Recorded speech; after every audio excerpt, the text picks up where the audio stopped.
사실 초대해 주시고 이렇게 불러주셔서 너무 영광스럽게 생각하고 또 환우분들 이렇게 만나고 또 이야기 드릴 수 있는 자리가 저한테도 사실은 굉장히 좋은 그런 시간인 것 같아요. 그래서 오늘 좀 준비한 내용 먼저 말씀드리고 그 다음에 또 궁금하신 점 있으시면 얘기 드리도록 하겠습니다. 여기 오신 분들은 열심히 치료를 하고 계신 분들일 거라고 사실 생각이 들고 병에 대해서는 워낙 또 잘 알고 계시겠지만 이제 초반에는 좀 혈우병의 좀 전반적인 기본적인 내용들 조금 담았고요. 그래서 처음에는 말씀드린 대로 혈우병에 대해서 좀 이야기 드리고 그 다음에 예방요법을 많이들 아까 말씀드린 대로 하고 계시겠지만 이제 현재 예방요법의 목표와 또 어떤 점들이 조금 또 한계가 있는지 이런 부분을 말씀드리고 또 앞으로의 치료들, 새로 나온 치료들 굉장히 많다는 거 아마 알고 계실 텐데 또 좀 궁금한 점이나 좀 정보가 필요하실 것 같아서 이제 그런 부분들 위주로 좀 가져와 봤습니다. 지혈이 이렇게 여러 단계로 이루어지는데요. 혈우병 환자들은 저희가 이제 스롬빈이라고 많이 얘기해요. 혈전, 이 부분이 안 만들어지는 단계에 이제 저희가 응고인자가 부족하게 되면 이 2차 지혈에 문제가 생겨서 응고가 잘 일어나지 않게 됩니다. 근데 굉장히 이제 중요한 단계고요, 사실. 그다음에 이제 알고 계시겠지만 저희가 이제 8번 응고인자 결핍은 한 5,000명 중에 1명, 그리고 이제 9번 응고인자 결핍은 이제 3만 명 중에 1명 정도에서 발생하는 것으로 알려져 있고, 그럼 이제 우리나라 인구를 생각하면 사실 혈우 환자들이 국내에서 조사를 하면 사실 한 5, 6천 명 정도는 나와야 되는데 이렇게 재단에 사실 등록되어 있는 환자 수도 당연히 좀 적고 저희가 이제 적극적으로 치료하는 환자들은 당연히 이제 중증 환자분들이 많으시기 때문에 어느 나라를 가더라도 사실 실제 조사되는 빈도는 좀 적은 편입니다. 그래서 또 어떻게 생각하면 또 저희가 의료진으로서 또 할 역할이 더 많은 상황이라고 말씀드릴 수 있을 것 같고요.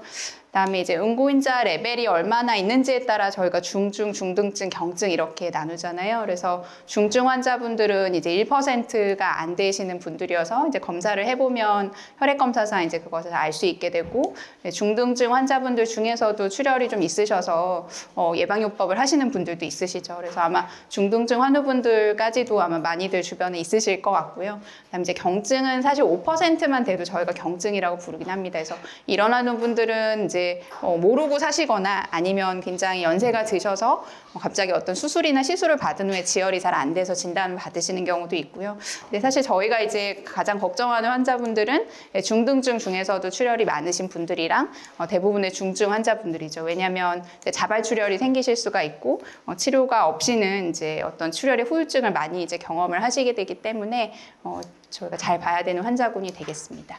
아시다시피 저희가 이제 혈우 환자분이 있을 때 요 이제 X 염색체에 혈우병 유전자가 존재를 하기 때문에 이제 따님을 낳으시게 되면 이제 100% 보인자가 되는 상황이고, 그 다음에 이제 혈우 환자가 저희가 생겼을 때 물론 이 환자의 유전자 돌연변이가 스스로 생기는 경우도 있지만 이제 어머님께서 가지고 계시는 이제 보인자 유전자 때문에 발현이 되는 경우도 있어서 뒤에서도 말씀드리겠지만 보통 환자가 진단이 되면 저희가 요새는 이제 어머님도 검사를 하실 거를 많이 권유를 하고 있어요. 왜냐하면 사실 어머님이 보인자시지만 또 증상이 생기실 수도 있거든요. 그래서 저희가 여성 혈우 환자라고 보통 부르는데 이제 이 부분에 대한 관심도 좀 높아지고 있고, 또한 이제 다른 자녀를 낳으실 때 영향을 받을 수 있기 때문에 요새는 이제 아이들이 저한테 진단돼서 오면 아이 유전자 검사 그리고 이제 어머님 검사 이런 거를 다 권유를 드리고 있고요. 반의 확률이죠.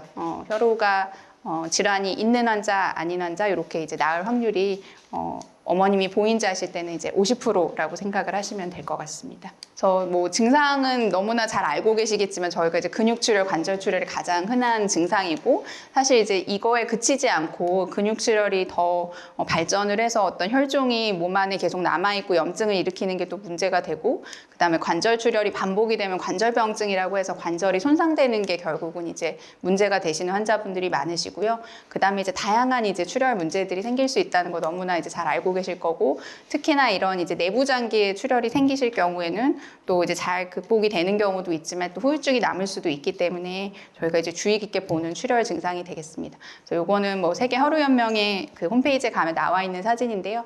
관절이 이렇게 건강한 관절의 모습이고, 반복적으로 이제 출혈을 경험하게 되면 관절 강내가 이렇게 좁아지게 되고 연골이나 뼈가 이제 손상이 되는 거를 저희가 이제 관절병증이라고 부르고 있습니다. 보통 환자들은 이제 출혈이나 지혈이 잘 안 되는 문제로 이제 병원에 오게 되고요.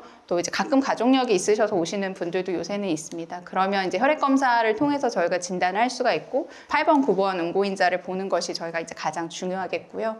아까도 말씀드렸다시피 이제 유전자 검사를 예전에는 또 안 하시는 경우도 많이 있었지만 요새는 이제 돌연변이를 확인하는 것이 사실은 이제 의미가 또 있는 게 본인의 병에 대해서 정확하게 알고 있는 게 또 의미가 저희가 있다고 볼 수도 있고 또 유전자형에 따라서 어떤 중증도라든지 이제 표현형 또 항체 발생 확률 등이 좀 다를 수 있기 때문에 정확하게 좀 알아야 저희가 또 치료를 적극적으로 하고 조언을 해드리는 데 도움을 받기 때문에 그래서 이제 유전자 검사도 사실은 이제 적극적으로 권유를 좀 해드리고 있습니다. 그다음에 잠깐 말씀드렸듯이 혈우병 여성에 대한 관심이 굉장히 높아지고 있어요. 그래서 세계 혈우연맹이나 혹은 이제 요거는 세계 혈전 지혈학회인데 이런 데서 모두 이제 여성 혈우병 환자에 대한 관심이 계속 높아지고 있거든요. 그래서 어떤 측면이 있느냐. 예전에는 단순히 이제 보인자로만 생각을 했었는데 현재는 이제 혈우 질환을 갖고 있는 여성으로 생각을 하고 그 응고인자의 어떤 레벨이 정상인보다는 좀 낮을 수 있다는 거거든요. 그래서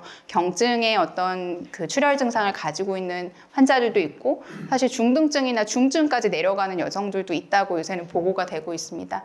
그래서 이제 이런 이제 어머님들이나 혹은 이제 따님들이 겪을 수 있는 이런 잦은 멍이나 뭐 수술 후에 저희 일반 혈우 환자들이랑 똑같습니다. 뭐 관절 출혈 같은 게 생기는 여성분들도 있고 해서 특히나 또 이제 이런 임신이나 출산 과정을 여성들은 또 겪어야 되기 때문에 이런 과정에서 이제 도움이 필요할 수 있어서 저희가 어머님이나 뭐 이제 따님들도 사실은 검사를 해보실 것을 좀 권유를 드리고 있습니다. 요거는 제가 올해 세계 혈전지혈학회에 가서 이제 강의를 들었던 내용 중에 조금 가져와 봤는데요. 미국에 이렇게 혈우병 데이터가 되게 많이 쌓여 있습니다. 근데 미국의 데이터에 의하면 한 18,000명의 혈우병 환자들 중에 2,800명 정도의 여성 데이터가 이제 쌓여 있는데요. 생각보다 굉장히 많죠. 근데 이제 여성분들도 보면 정상인 환자들도 있지만 경증, 중등증, 중증 이렇게 생각했던 것보다는 저희가 이제 혈우 질환에 해당하는 이런 이제 팩터 레벨을 갖고 있는 여성 환자들이 꽤 많다는 걸 알 수가 있고요. 응고인자를 쓰고 있는 환자들도 이렇게 40%나 됩니다. 그리고 환자들이 이제 약제 사용을 한 것도 보면 굉장히 다양한 약제를 사용을 하고 있고 그다음에 이제 예방적으로 약을 맞는 환자들도 한 100여 명 넘게는 있다 이렇게 되어 있어서 이런 이야기들은 사실은 좀 굉장히 새로운 이야기실 거라고 생각이 들고요. 환자들이 경험하는 출혈의 증상도 보면 이제 트라우마라는 것이 어떤 사고나 이제 사건이 있을 때 출혈이 생기는 것을 이야기를 하고 뭐 자발 출혈도 생길 수 있고 아까 말씀드린 대로 임신이나 어떤 출산 과정, 생리 중에 이제 출혈이 더 많은 빈도도 발생을 할 수도 있습니다. 그래서 이런 것들이 이제 남성 혈우 환자와 마찬가지로 출혈이 생길 수 있기 때문에 저희가 조금 앞으로 더 관심을 가져야 되는 부분이라서 제가 좀 말씀을 드렸고 이제 치료로 넘어가서 좀 말씀을 드리면 잘 아시다시피 이제 응고인자 보충이 가장 기본적인 치료입니다. 지혈이 늦어질 경우 뭐 이 부분은 강조하지 않아도 너무 잘 알고 계실 것 같고요. 근데 이제 응고인자의 발전은 사실 과거에는 수혈을 했죠. 저희가 수혈하면 그 혈액 안에 응고인자 성분이 들어있기 때문에 수혈을 하던 시대가 있었고요.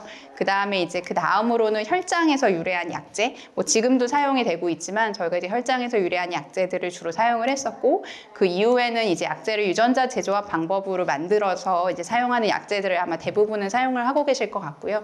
그다음에 이제 비교적 최근에 나온 약제들이 이제 반감기가 길어진 그래서 조금 자주 안 맞아도 되는 이제 이 부분 뒤에서 또 말씀드리도록 하겠습니다. 그래서 예방요법에 대해서 좀 말씀을 드리면 이제 이런 연구들이 있었습니다. 굉장히 사실 이제 유명한 연구들인데 같은 혈우병 환자분들을 예방요법을 해보고 해보지 않았을 때를 직접 비교를 해본 거거든요. 이제 그거를 보통 이제 의학적으로는 이제 명확한 어떤 저희가 근거를 만들기 위해 그런 임상 시험을 진행을 하게 되는데요.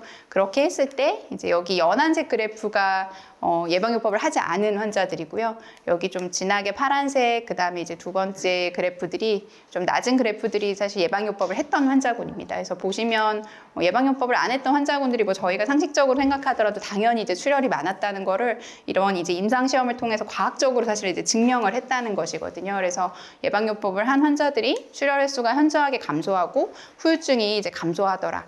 이런 이제 데이터들이 이제 많이 나오고 있어서 많은 가이드라인이나 이제 지침 사항에서 예방요법이 이제 선택이 아니다. 저희가 이제 필수적으로 해야 되는 치료다라고 이제 권고를 하고 있고, 과거에는 사실 뭔가 문제가 생기면 예방요법을 했었어요. 그렇지만 이제 요새는 이렇게 적극적으로 관절 출혈이 사실은 발생을 하더라도 관절병증이 생기기 전에, 그러니까 어떤 영구적인 손상이 있을 만한 일이 있기 전에 선행적으로 예방요법을 하는 것이 좋다. 심지어는 출혈이 아예 없는 환자들도 바로 예방요법을 빨리 시작하는 것이 좋다. 이런 이제 1차 예방, 2차 예방 이렇게 부르고 있는데 굉장히 이른 시기에 예방요법을 하면 할수록 더 좋다. 이렇게 저희가 생각을 지금은 하고 있습니다. 그래서 잘 아시는 것처럼 이렇게 이제 응고인자가 거의 0%에 저희가 가깝기 때문에 약제를 맞으면 이렇게 이제 올라가게 되죠. 그래서 이렇게 피크 농도가 되고 약이라는 것이 이제 우리 몸에서 머무는데 한계가 있기 때문에 반감기라는 게 있죠. 그래서 이제 떨어지게 되면 다시 저희가 어느 시점에 또 약제를 맞고 또 올려주고, 그래서 이런 식의 이제 그래프를 몸에서 이제 약제를 맞게 되면 체내 그래프가 이런 식으로 나오게 되고요. 여기 영어로 되어 있긴 한데 이제 어떤 식으로 예방요법을 하는지 다 잘 아시겠지만 A 환우분들은 보통은 자주 맞으면 이틀에 한 번 혹은 3일에 한 번, 2, 3일에 한 번 이렇게 약제를 맞는다는 이야기고, 비환우분들은 보통 이제 약제의 종류에 따라 다른 건데 일주일에 2번 정도 맞는다. 이렇게 되어 있습니다. 용량이 좀 다양하게 기술이 되어 있고요. 요건 이제 보통 저희가 가이드라인에서 나온 거를 제가 가지고 온 것이고요. 하지만 이제 이 부분도 공감하실 것 같아요. 이제 예방요법의 한계와 불편함이 있죠. 일단은 정맥 주사를 해야 된다는 이제 전통적인 저희가 응고인자 약제로, 그래서 이제 이 부분이 불편하고, 어쨌든 주 1회든 2회든 3회든 자주 챙겨야 된다는 어려움이 있습니다. 또 이제 운동이나 활동에 제약이 있을 수밖에 없는 게, 아까도 보여드렸듯이 이렇게 응고인자가 높은 구간도 있지만 맞기 직전에는 굉장히 농도가 낮아지기 때문에 이때에는 적극적인 신체적인 활동을 하기가 저희가 좀 어려울 수가 있죠. 그래서 현재 어떤 허가되어 있는 저희가 용량으로 예방요법을 하더라도 여러 가지 제한이 있고, 또 모든 출혈을 사실 예방할 수 있는 것은 아닙니다. 이제 그거는 주사의 한계도 있고 또 약제의 한계도 있습니다. 왜냐하면 저희가 아시는 것처럼 이제 보험으로 얼마나 처방할 수 있고 이런 게 또 정해져 있기 때문에, 그리고 기존의 응고인자 예방요법은 최소값, 트러프라고 저희가 많이 불러서 알고 계시는 분들도 있으실 텐데 한 1% 이상으로 만드는 것이 보통은 목표였어요. 그래서 1% 이상이라고 하면 중증 환우분들을 약간 중등증 정도로, 물론 피크는 더 높게 올라가겠지만 아주 낮을 때 최소값을 한 1% 이상으로 유지하면 한 중등증 정도의 환자로 저희가 삶을 사실 수 있게 되는 거기 때문에 이제 그것이 목표였습니다. 근데 이제 현재는 많은 가이드라인에서 1%도 사실 너무 부족하다. 왜냐하면 1% 조금 올라가도 출혈이 많이 생기더라. 이제 이런 보고들이 있기 때문에 저희가 현재는 적어도 이제 3에서 5% 이상은 아무리 낮게 내려가도 유지를 해야, 그러니까 경증 환자 정도는 돼야 사실은 훨씬 안전하다. 이렇게 생각을 하고 있습니다. 하지만 이렇게 농도를 계속 높이려면 약을 더 많이 맞아야 되고 더 자주 맞아야 되고 이런 불편함이 뒤따를 수밖에 없는 거죠. 그래서 이제 현재 이제 예방요법의 한계가 분명히 있는 것이고요.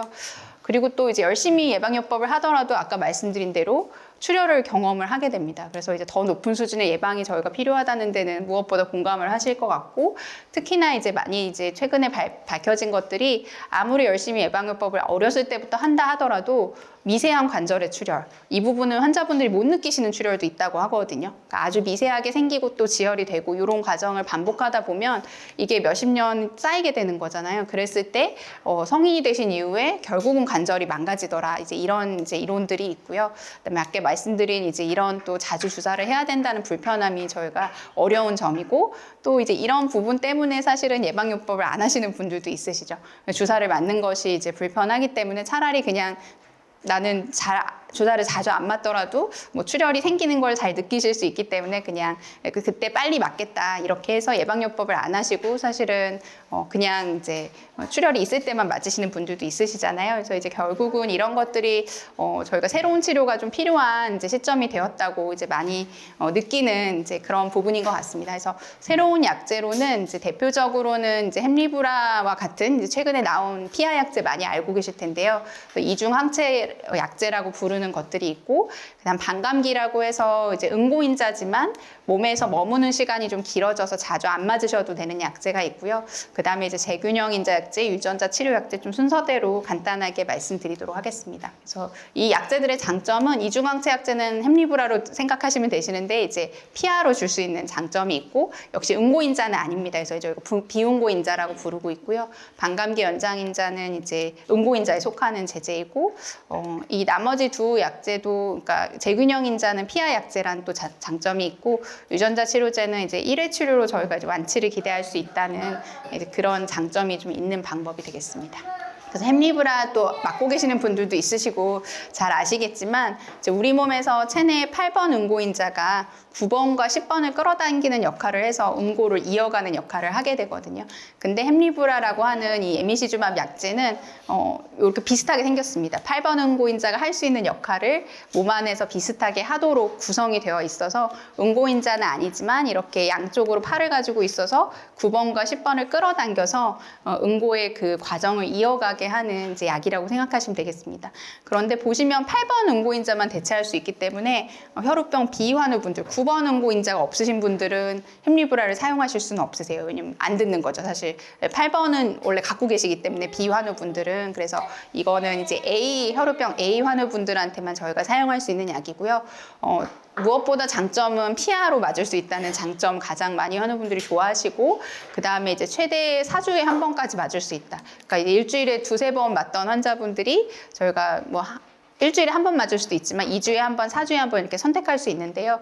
특히 이제 아이들은 또 자주 안 맞고 싶어 하니까요. 아무리 피하라 하더라도. 그래서 4주에 한 번까지 이제 간격을 넓힐 수 있다는 이제 그런 장점이 있는 약제가 되겠습니다. 그래서 잠깐 지루하실 수 있을 것 같아서 제가 지난주에 일본에 또 학교에 나라라는 곳에 다녀왔는데 여기 11월 13일부터 15일까지 발표도 하고 혈우병 학회가 있었어서 다녀왔는데 요 일본 분이 사실 햄리브라를 만드신 분이시거든요. 굉장히 유명해지셨어요. 만드셔가지고. 그래서 같이 사진도 찍고 저희가 교류를 많이 하고 있는데 여기 최은진 교수님이 지금 저희 혈액학회 혈우병 연구에 지금 회장을 맡고 계신 대구 가톨릭대 최은진 교수님이시고 박지경 교수님이라고 부산 인제대병원에 계시는 교수님이시거든요. 저희 같이 가 사진도 찍고 여기 네. 미도리 시마 교수님이라고 되게 유명하신 분이 되셨거든요. 햄리브라를 만드셔가지고. 그래서 이제 같이 사진도 찍고 학회를 안 그래도 하고 왔습니다. 지난주에. 그냥 좀 보여드렸고요.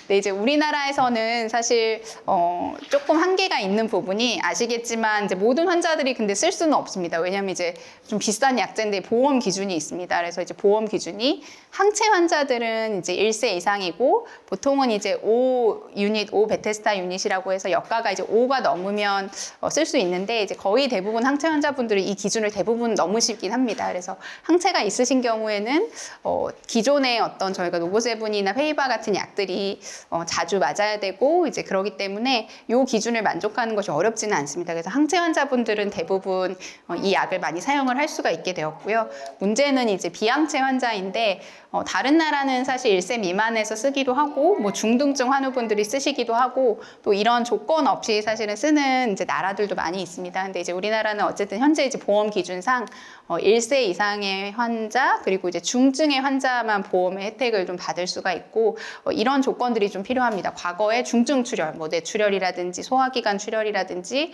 혹은 뭐 이렇게 기도 출혈이라든지 이런 아주 중증 출혈로 입원을 하셨거나 이제 이랬던 기록이 있는 환자분들은 이 햄리브라를 보험으로 쓰실 수가 있고요. 혹은 지금 현재 예방요법을 열심히 하고 계신데 그럼에도 불구하고 출혈이 자주 발생하고 관절병증이 진행을 하고 소아에서는 만성 활액막염이 진행을 하는 환자들에 한해서만이 현재 이제 보험이 인정이 되고 있습니다. 그래서 이 조건을 조금 만족을 해야 저희가 이제 기존 응고인자가 좀 부족하고 햄리브라가 필요한 환자라는 게 이제 증명이 돼서 현재 이제 나라에서는 이렇게 좀 기준을 두고 저희가 사용을 하고 있습니다. 근데 이제 데이터를 보시면 굉장히 좋습니다. 사실 대부분 환자들이 거의 출혈이 생기지 않는 거를 볼 수가 있고요. 햄리브라를 썼을 때. 근데 이제 다만 한 가지 문제는 저희가 응고인자를 주사를 맞으면 뭐 50까지 올랐다, 60까지 올랐다, 혹은 내가 그 아까 최소 농도 트러프가 뭐 3%다 이렇게 알고 계시잖아요. 근데 햄리브라는 이제 그런 지혈 능력에 대한 측정값이 저희가 알 수가 없습니다.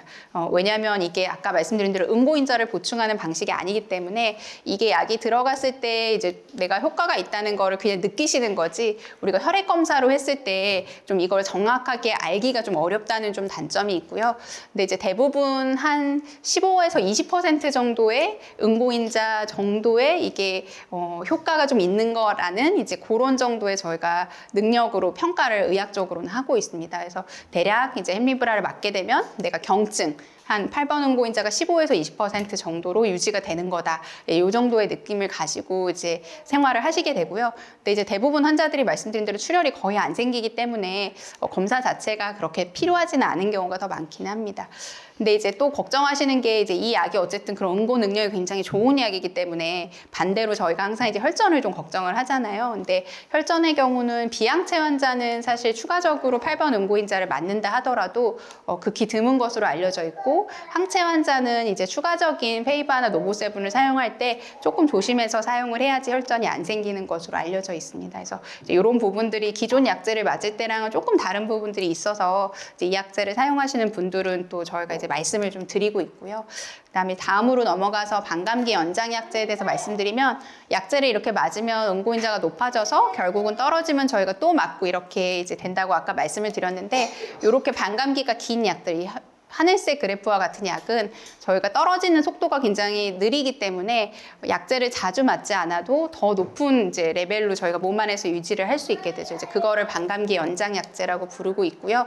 굉장히 여러 가지 종류 약제들이 우리나라에서 지금 허가가 되어 있는데, 8번 응고인자 약제는 엘록테이트, 에디노베이트, 앱스틸라, 지비 이런 약들 들어보셨을 것 같아요. 그래서 이런 약들이 지금 이제 사용이 되고 있고, 9번 응고인자 약제는 이제 알프롤릭스, 아이델비온 이 두 가지 약제가 국내에 허가가 돼서 현재 사용 중에 있습니다. 그럼 이제 얼마나 좋아졌는가? 8번 응고인자 약제는 기존에 보통 주 3회 정도 많이 투약을 하셨을 텐데, 이런 앱스틸라, 에디노베이트 이런 약들을 사용하게 되면 주 2회 평균으로 맞으시게 되고요. 그다음에 9번 응고인자 약제는 조금 더 반감기가 길어지긴 했습니다. 보통 주 2회 맞으시는 게 주 1회나 길게는 2주 1회까지 간격이 벌어져서 이 정도에 저희가 조금 약제를 드물게 맞을 수 있는 효과가 생긴 것이고요.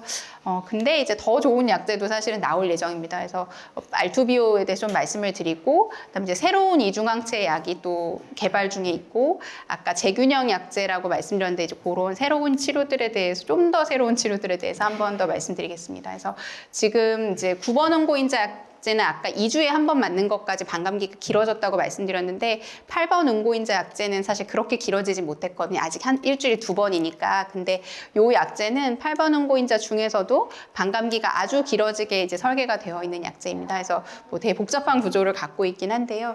이 부분 넘어가겠습니다. 반감기가 보시면 40 몇 시간인데, 이거는 기존 약제에 비해서 거의 2~3배 정도가 길어진 효과이거든요. 그래서 트로프 값을 보시면 보통 환자들이 저희가 아까 1%, 뭐 3에서 5%가 목표라고 말씀드렸는데, 이 맨 밑에 값이 트로프 값인데, 이 약을 맞게 되면 트로프가 거의 20%, 뭐 10% 이렇게 유지가 되는 약입니다. 근데 용량을 어떻게 하냐? 일주일에 한 번 맞습니다. 일주일에 한 번 맞고 50단위를 맞으면 저희가 아까 말씀드린 대로 훨씬 더 좋은 응고인자가 유지되는 효과를 가질 수 있어서 이제 요 약이 사실은 많이 이제 외국에서도 또 기대를 받고 사용 중인 것으로 알고 있고, 국내에서는 현재 이제 허가 심사 중에 있습니다. 그다음 이제 햄리브라 2라고 해서, 햄리브라가 이제 워낙 유명하니까, 근데 이제 요 약도 이제 조금 더 햄리브라보다 아까 15에서 20% 정도 효과라고 말씀드렸는데, 그것보다 더 높은 유지를 할 수 있는 약이 이제 개발 중에 있고, 요 약은 마이메잇이라고 하는데 햄리브라와 비슷한 구조를 갖고 있습니다. 근데 역시 현재 햄리브라보다 조금 더 좋은 응고인자 능력을 갖고 있는 약으로 지금 개발이 되고 있고, 3상 임상시험을 진행 중인데, 국내에서 요 약을 맞고 계신 분들이 있습니다. 임상시험을 진행 중인 소아 환자도 있고 성인 환자도 있어서 임상시험이 진행 중이고, 이것도 이제 최근에 학회에서 발표되었던 내용인데, 요 아래가 햄리브라의 그래프거든요. 근데 햄리브라보다 훨씬 더 좋은 응고 능력, 더 높아진 응고 능력을 보이는 약으로 지금 개발 중에 있어서, 역시 피하 약제겠죠. 이중 항체 약이니까. 그래서 마이메잇이라는 약도 나올 예정으로 있습니다. 그다음에 이제 재균형 인자라고 하는 약제들을 좀 말씀을 안 드릴 수가 없는데요. 최근에 이제 또 개발이 막 되고 있는 약제들이어서, 근데 이제 요 개념이 조금 어려우실 수도 있습니다. 저희가 이제 혈우 환자라고 했을 때 8번이나 9번 응고인자가 부족하기 때문에 응고를 저희가 유도하기 위해서 응고인자를 보충해주는 식으로, 여기 보면 출혈이 있기 때문에 저희가 응고인자를 더 보충을 해서 출혈과 어떤 지혈의 밸런스를 맞추는 식으로 그동안에 치료를 했었습니다. 그런데 이제 최근에 나오고 있는 이 재균형 인자의 개념은 우리 몸에서 응고인자처럼 이제 출혈이 되지 않게 하는 약제들도 있지만 사실 과응고되지 않게 또 약간의 지혈을 방해하는 우리 몸의 그런 인자들도 있거든요. 근데 그런 인자를 줄이게 되면 출혈을 촉진시킬 수 있겠죠. 이 개념이 조금 헷갈리실 수도 있는데 저희가 부족한 건 8번이나 9번 응고 인자인데 사실 우리 몸에는 8번이나 9번 인자를 방해하는 인자들도 있거든요. 걔네들이 있으면 사실 아무리 8번이나 9번 응고 인자가 있어도 적절한 지혈을 이제 유도하게 저희가 몸에서 이제 밸런스를 맞추는 건데 만약에 이제 몸에서 이 응고를 방해하는 인자를 줄이면 촉진을 시킬 수 있는 거겠죠. 그래서 이제 그런 방향으로 이제 개발이 된 약제가 요 이제 항트롬빈 억제 인자입니다. 항트롬빈이라는 약제가 이 인자가 우리 몸에 원래 있는 그런 인자입니다. 왜냐하면 너무 또 지혈이 많이 되면 혈전이 생기기 때문에 우리 몸에서는 항상 균형을 맞추는 이제 그런 기전이 있어서 항트롬빈이라는 애가 과응고를 방해하는 우리 몸에 원래 갖고 있는 인자인데 얘를 낮추게 되면 응고가 촉진이 되는 거죠. 그래서 이제 그런 기전으로 개발이 된 약제고요. 간에서 얘가 만들어지는데 이제 이 약이 이제 간에 가서 이 인자가 만들어지는 걸 방해하는 그런 약제가 되겠습니다. 그래서 큐피틀리아라는 이름으로 이제 이미 출시가 돼서 미국에서 지금 아마 허가가 된 것 같습니다. 근데 이제 이 약의 임상시험 중에 문제는 너무 지혈이 잘 돼가지고 이렇게 쓰다 보니까 약간 혈전의 문제가 많이 생겼습니다. 그리고 이제 간에서 작용을 하다 보니까 담낭염이 좀 생긴 환자들이 있었어요. 근데 이제 이 약제를 좀 줄이는 식으로 임상시험을 바꿔가지고 현재는 2달에 한 번 맞는 주사예요. 그래서 약제 용량이 좀 줄어들었고 근데 굉장히 편하죠. 피하예요, 심지어. 그래서 1년에 6번만 맞으면 어느 정도의 지혈을 유도하면서 지낼 수 있기 때문에 굉장히 편리해졌죠. 근데 이제 다만 처음에 이제 이렇게 2달에 한 번 맞다가 용량을 측정을 해서 항트롬빈이 너무 높으면 약을 좀 또 늘리고 항트롬빈이 너무 낮으면 약을 좀 더 늘리고 이런 식으로 조절을 좀 해야 되긴 하지만 처음에 이제 2달에 한 번 이제 맞는 그 용량의 변경이 없는 환자들이 더 많기는 했습니다. 그래서 이런 약도 개발 중에 있고요. 그 다음에 이제 비슷한 기전을 가진 약제로 이제 컨시주맙이라는 약제가 있습니다. 이 약이 이제 일본에서는 이미 나왔다고 그렇게 이제 제가 지난주에 학교에 가니까 얘기를 하더라고요. 근데 이제 이 약도 마찬가지로 우리 몸의 과응고를 방해하는 인자인데 이제 영어입니다. 그냥 TFPI라고 저희가 보통 부르는 이런 이제 과응고 방해 인자를 역시 이제 억제하는 그런 약제가 되겠고요. 이 약은 사실 이제 매일 맞아야 되는 좀 불편함은 있는데 피하 주사로 개발이 되었고요.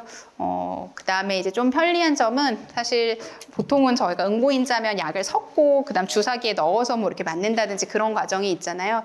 근데 이제 이 회사가 사실 인슐린으로 되게 유명한 회사여서 이 약제는 매일 맞지만 그냥 펜용으로 딱 이렇게 딱 누르기만 하시면 바로 약이 나오는 굉장히 편리하게 되어 있어서 사실 저희 병원에 다니시는 환자분들 중에 이 임상을 하시는 환자분들도 있으신데 매일 맞지만 전혀 불편하지 않다고 하시거든요. 그래서 정맥을 막 찾고 이래야 되는 불편함은 없기 때문에 역시 이제 피하 주사로 맞을 수 있어서 좀 좋은 약이다 이렇게 생각을 하고 있습니다. 그래서 이것도 뭐 최근의 데이터인데 저희가 혈우 환자들이 이렇게 관절병증이 많으시잖아요. 50% 정도가 관절병증이 있으신데 이 약을 맞고 나서 이렇게 이제 출혈이 줄어들고 관절이 다 좋아졌다. 뭐 이제 이런 보고들이 좀 나오고 있습니다. 그래서 관절 출혈 자체 빈도가 낮아지고 관절의 건강이 호전되었다. 뭐 이런 데이터들이 나오고 있고요.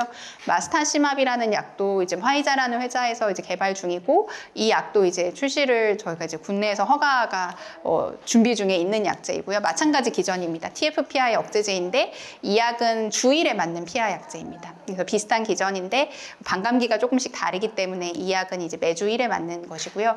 근데 이제 아까 말씀드린 지금 3가지 약 말씀드렸는데 항트롬빈 억제제 그리고 이 TFPI 억제제 컨시주맙 마스타시맙 요 약제들은 8번 결핍 환자뿐만 아니라 저희가 혈우병 B 환자들한테 9번 응고인자 결핍 환자한테도 쓸 수 있기 때문에 이제 이거는 응고인자가 어떤 응고인자 결핍이 있든지 없든지 간에 저희가 쓸 수 있고 항체가 있든 없든 다 쓰실 수 있는 약이어서 그런 부분이 조금 장점으로 말씀드릴 수 있을 것 같습니다. 그리고 이제 유전자 치료는 아까 말씀 잠깐 드렸지만 이제 한 번 우리 체내에 주입을 하면 그 이제 유전자 치료제가 사실 우리 몸에 계속 머물면서 응고인자를 만들어내는 이제 그런 기전인데요. 여기 저희가 적어놓은 대로 이제 응고인자를 저희가 못 만드는 그 유전자 돌연 변이가 있기 때문에 정상적으로 합성을 할 수 있는 그 유전자를 이런 바이러스, AAV 바이러스라고 하는 벡터에 넣어가지고 우리 몸에 넣어주게 되면 얘가 이제 간세포로 들어가서 유전자는 간세포 안으로 들어가고 이 벡터는 이제 우리 몸에서 분해를 하고 그렇게 해서 이제 유전자를 간세포에 넣어주게 되면 이제 간세포의 안에 있는 그 우리 몸에 원래 있던 유전자에 이 혈우병 유전자가 들어가게 삽입이 되게 돼서 이제 응고인자를 만들어낼 수 있는 이제 그런 치료제가 되겠습니다. 그래서 A형 유전자 치료제가 이제 락토비안이라는 이름으로 이미 출시가 되어서 유럽이나 미국에서 사용이 되고 있고요. 보시면 이렇게 유전자 치료제를 받고 나서 8번 응고인자 레벨이 이렇게 쭉 유지가 됐다. 이제 이런 보고들이 있습니다. 물론 이제 시간이 아주 오래 지났을 때, 몇 년이 지났을 때는 8번 응고인자가 다소 약간 감소하는 이런 경향이 있긴 합니다만, 그래도 비교적 저희가 이렇게 이 환자들이 추가적인 어떤 응고인자를 맞지 않아도 높은 상태로 이제 8번 응고인자의 레벨이 유지되는 것을 저희가 확인을 할 수가 있고요. 9번 치료제도 마찬가지입니다. 햄제넥스라는 약이 허가가 되었고 이 약제도 우리나라에서 지금 심사 중에 있거든요. 그래서 보시면 마찬가지로 주사를 맞고 나서 안정적으로 9번 응고인자의 그 레벨이 유지되고 있는 것을 볼 수가 있습니다. 근데 이게 그럼 얼마나 유지되냐 궁금하실 텐데, 최근에 이제 이 약은 사실 앞에 말씀드린 햄제닉스나 아니면 락토비아는 아니지만 초기에 개발되었던 유전자 치료제 비슷한 이제 그런 기전을 갖고 있는 유전자 치료제가 13년 동안 환자들한테 잘 유지가 됐다. 그리고 크게 부작용이 없었다. 이런 이제 장기 데이터들이 좀 나오고 있거든요. 그래서 유전자 치료제도 어느 정도 저희가 이제 한 번 맞았을 때 평생 유지될 수 있는 치료로 현재는 생각을 하고 있습니다. 근데 물론 이제 좀 생각해 볼 부분은 있습니다. 말씀드린 대로 한 번 치료로 혈우병을 치료할 수 있는 가능성이 있는 좋은 치료 옵션이지만 이게 이제 단점은 AAB에 대한 항체가 아까 말씀드린 바이러스가 비교적 저희가 자주 감염되는 바이러스인데 요거에 감염이 됐을 때 우리 몸에서 항체를 만들어내거든요. 근데 이게 항체가 있는 환자들은 사실 이 바이러스 벡터가 들어갔을 때 그걸 바로 분해해버리기 때문에 굉장히 비싼 약인데 바로 분해되면 안 되잖아요. 그래서 그런 환자들을 사용을 할 수가 없습니다. 그래서 이제 A형 혈우병 유전자 그 약제는 항체가 없는 환자만 쓸 수 있고요. B형 혈우병 약제 햄제닉스는 있어도 사용은 가능하지만 항체가가 너무 높을 경우에는 그 약의 효과가 바로 사라져서 항체가 좀 낮거나 없는 환자가 사용을 해야 됩니다. 그래서 중화항체라는 건 제가 이니비터 말한 건데요.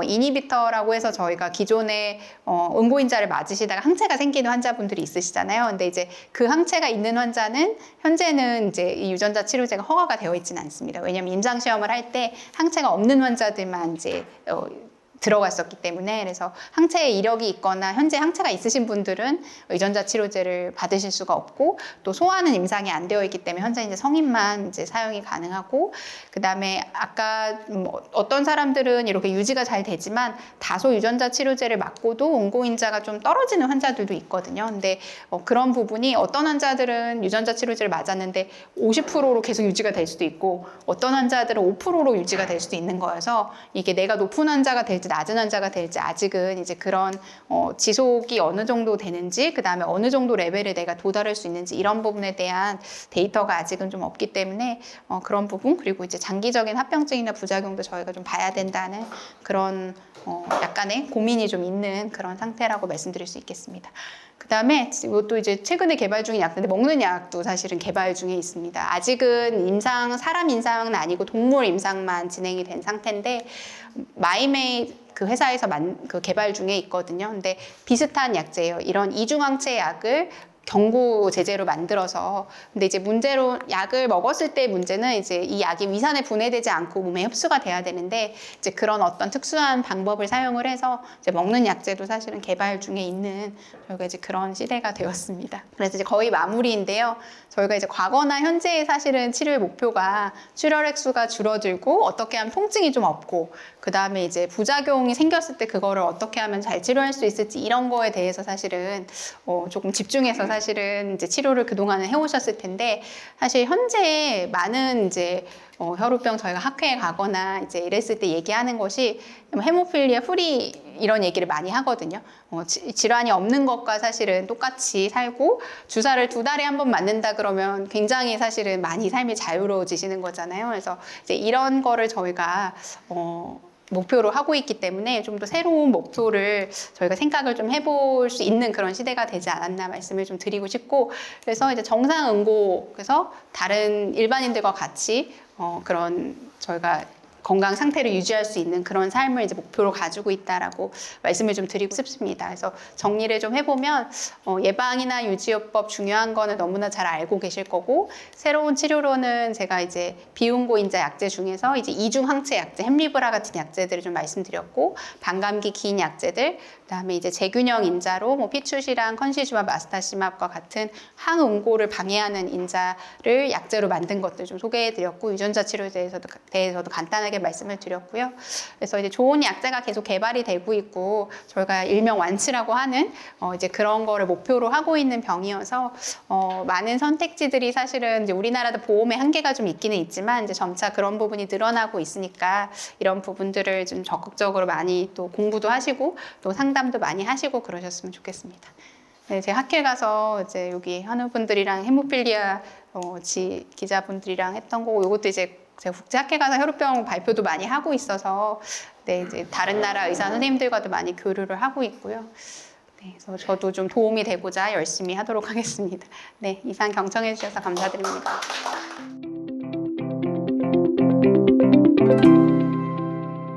그거를 아드님이 질문을 했어요? 네네. 운전은 누가 했습니까? 아빠가 했어요. 아빠가 운전을 너무 험하게 하신 건 아닐까요? 일단 아들아, 교통사고가 크게 나면 누구나 다 죽을 수 있단다.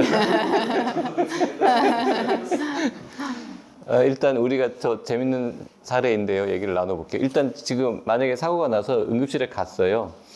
그러면은 만약에 저 친구가 혈우병 환자라는 거를 모른 채로, 의료진이 모른 채로 실려왔다. 그러면 응급실에서는 어떤 일이 벌어지게 됩니까?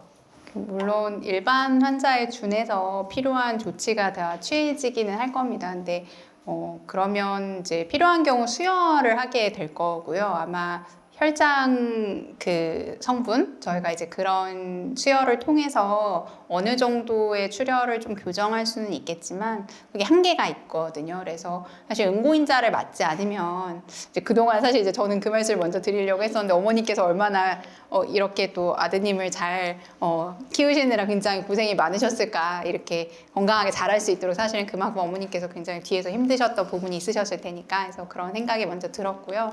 근데 이제 응고인자 없이는 근데 지혈이 잘 되지는 않습니다, 사실. 그래서 혈장 수혈하는 것만으로는 좀 한계가 있고, 그러니까 응고인자를 저희가 맞아야만 사실 지혈이 잘 될 수 있기 때문에, 어떻게 생각하면 사실 이제 조금 더 안 좋은 상황이 될 수 있는 확률은 올라갈 수 있겠죠. 네, 만약에 이제 혈우 환자라는 걸 모르고 응고인자가 제대로 투약이 되지 못한다고 한다 그러면 이제 지혈이 문제가 좀 생길 수는 있을 것 같습니다. 근데 아무리 피가 철철 나면서 응급실에 와도요, 우리가 혈액 검사라는 거를 합니다, 기본적으로. 근데 거기 그 결과를 보면은 약간 이상한데라는 게 이제 발견이 될 것이고, 그래서 혈우 환자라는 거를 누가 말해주지 않아도 의료진은 조금 있다가 알게 되기는 네, 근데 하겠죠. 근데 이제 시간이 맞습니다, 조금 걸릴 맞습니다. 건데. 그런데 이제 그 부분이 좀 또 한우에서도 많이 알고 계시겠지만, 이게 의외로 또 혈우병이라는 질환에 대한 사회적인 인식이 저희가 의사들 안에서도 또 이런 질환을 보는 의사들이 굉장히 한정적이기 때문에, 당연히 이제 혈액 검사를 보고 또 저희가 짐작할 수 있는 부분도 있고, 또 어떤 훌륭하신 의사분들은 바로 또 캐치를 하실 수는 있겠지만, 또 어떤 경우는 이게 자칫하면 뭐 놓칠 수도 있기 때문에, 그리고 또 만약에 응고인자를 맞고 계셨다 그러면 혈액 검사가 또 생각보다 나쁘지 않을 수도 있거든요. 예, 그런 부분을 감안하면, 그리고 사고가 나면 일반인들도 혈액 검사가 나쁘게 나오기도 하거든요. 그러니까 이제 그런 게 또 이렇게 숨겨질 수도 있어요, 사실은. 이게 교통사고 때문에, 예를 들어 뭐 사고 때문에 이게 혈액 검사가 나쁘게 나온 것인지, 원래 갖고 계신 질환 때문에 혈액 검사가 나쁘게 나온 것인지, 이런 거는 혈액 검사가 그걸 구별해 주지는 않거든요. 근데 이제 약제가 있으시니까, 만약에 이제 가까이 부모님이 계시고 도움을 받을 수 있으면 이제 서울에 오시기 전에 이미 약제를 맞고 오시는 게 좋을 것 같기는 하고요. 근데 이제 만약에 정말로 좀 약제가 부족한 상황이면 여기 지역의 병원에 그러면 사실 어느 정도의 이제 뭐 시술이나 수술이나 이렇게 규모 있는 치료를 받으셔야 되면 현재 상황에서는 이제 약제가 좀 이제 여기 많이 구비되어 있을 수 있도록 이제 많이 또 노력을 하시고 병원에서 노력을 해야 되겠지만 당장 그런 부분에 한계가 있다 그러면 또 아마 약제를 맞고 또 이동을 하시거나 그래야 될 수는 있을 것 같습니다. 아들 민증 나왔니? 그 민증에다가 뭐 이렇게 정 불안하면 그 혈우병 무슨 환자 이런 거를 스티커를 하나 붙여갖고 다니면 어때요? 그러면은 이게 되게 안 좋은 상상이긴 한데 물어보니까 지금 답을 하는 건데요. 혹시 이제 실려가면 우리가 신분 확인하느라고 이제 뒤적뒤적 해보면 거기 보다 보면 주민등록번호와 더불어서 혈우병 환자네라고 의료진이 알면은 조금은 또 도움이 될 수가 있겠죠. 그게 근데 뭐 그렇게 모든 병원에 안될 가셔서 것 같은데. 하실 필요는 없으신데 그래도 뭐 응급 상황에서 사실은 이제 혹시나 이제 그런 걱정이 좀 있으시다 그러시면 뭐 사실 이제 혈우 질환을 보는 병원들이 이렇게 많지는 않으니까요. 많이 보시는 대형 병원들이. 그래서 그런데 그냥 뭐 이제 외래 접수 한 번 정도는 하시는 분들도 사실 있기는 하세요. 예, 지방에서 올라오셔서 진료를 뭐 여러 가지 이유로 보고 가시는 분들이 있으시긴 하시거든요. 그래서 뭐 그런 부분들도 권장드리지는 않지만 예, 뭐 방법 중에 하나가 될 수는 있을 것 같습니다. 사실 우리나라는요 기술적으로는 모든 병원에서 환자 이름을 딱 넣으면 이 사람이 혈우병 환자다라고 뜨게 만드는 거는 너무 쉽습니다. 국가 데이터가 다 있기 때문에.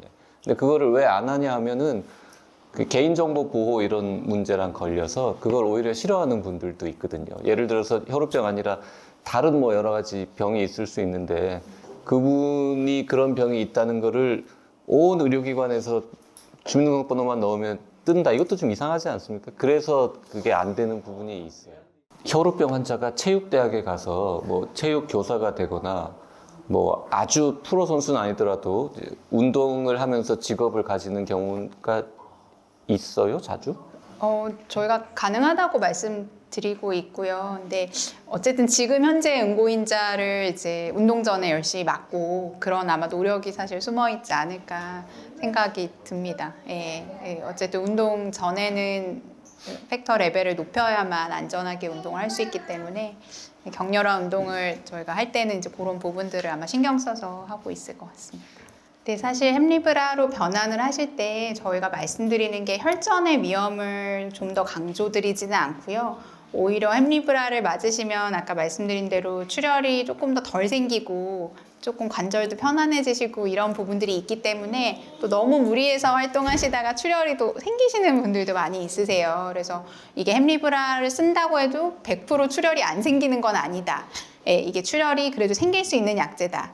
이런 부분을 좀 더 강조해서 말씀드리고요. 이제 그럴 때는 추가적인 응고인자 약들을 또 맞아야 되거든요. 그래서 오히려 이제 햄리브라 쓰시는 분들한테는 이게 물론 어느 정도의 지혈을 보장해주고 조금 더 편리하게 쓰실 수 있는 그리고 이제 약제 기존의 응고인자 맞으실 때보다는 조금 더 보호가 잘 되는 약이지만 그래도 100% 출혈이 안 생기는 약은 아니다. 이 약으로도 출혈이 생길 수 있기 때문에 그때는 추가 약제를 맞아야 된다는 부분을 조금 더 강조드리는 편이고요.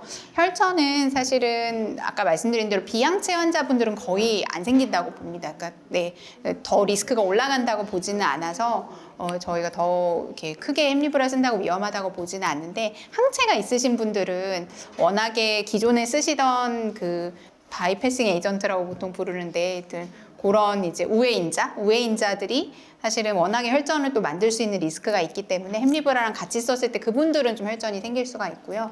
뭐 혈전은 사실 여러 군데 생길 수 있는데 제일 위험한 건 보통 이제 뇌에 생기는 혈전, 뇌출혈이랑 비슷한 거거든요. 그래서 그런 게 조금 위험할 수는 있습니다. 근데 항체 환자분들이 조금 더 걱정해야 되는 부분이. 보통은 이제 뭐 여러 가지 이유로 사실은 권장을 드리긴 합니다. 왜냐하면 이제 편의성도 있고 좀 더 잘 보호가 되기 때문에.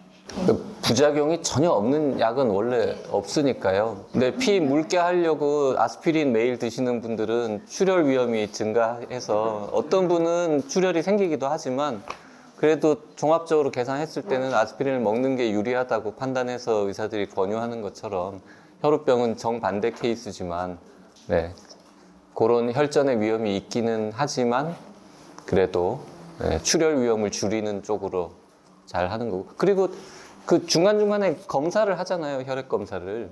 그래서 어떻게 약 용량을 조금 조절 그런 경우도 있습니다. 햄리브라는 용량을 조절하는 약은 아니기는 아니에요. 하고요. 그다음에 아까 말씀드린 대로 그게 혈액 검사로 혈전의 위험이나 이런 거를 사실 알기는 어렵습니다. 그래서 이제 증상으로 알아야 되는데 뭐 장기에 혈전이 생길 수도 있지만 보통 이제 제일 위험한 거는 어떤 장기 혈전이 생기면 이제 증상이 생기게 되고요. 예를 들어 뭐 콩팥 쪽에 생기면 이제 소변 보는데 문제가 생기거나 통증이 생기거나 이런 식으로 증상이 생기게 되는데 근데 가장 일반적으로 위험한 거는 저희가 이제 뇌에 생기는 혈전이 일반적으로 가장 위험하긴 합니다.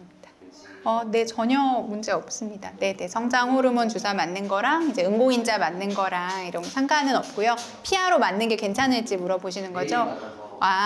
매일 맞으셔야 되는 거군요. 그럼 지혈에 조금 더 신경은 쓰셔야 될 것 같은데 피하는 사실 근육 주사보다는 출혈이 덜 생기기는 하니까 아마 이제 매일 그렇다고 응고인자를 또 맞을 수는 없으니까 저희가 그거는 피하 주사를 조심해서 놓으시는 방법으로 해야 될 것 같아요. 하고 좀 더 신경 써서 지혈해 주시고. 혈우병 있는 아기들이 키가 작습니까? 평균적으로? 그렇지는 않습니다. 그거는 그냥 엄마 아빠가 작아서 네. 괜찮다고 하니까요. 네. 아이가 그게 출혈 무서워서 고민하다가 성장 그 주사 안 놔줬다 그러면 나중에 원망할지도 모르니까요. 형편 닿는 대로 성장 호르몬은 주셔야 될 것 같습니다. 지금까지 한승민 교수님이었습니다.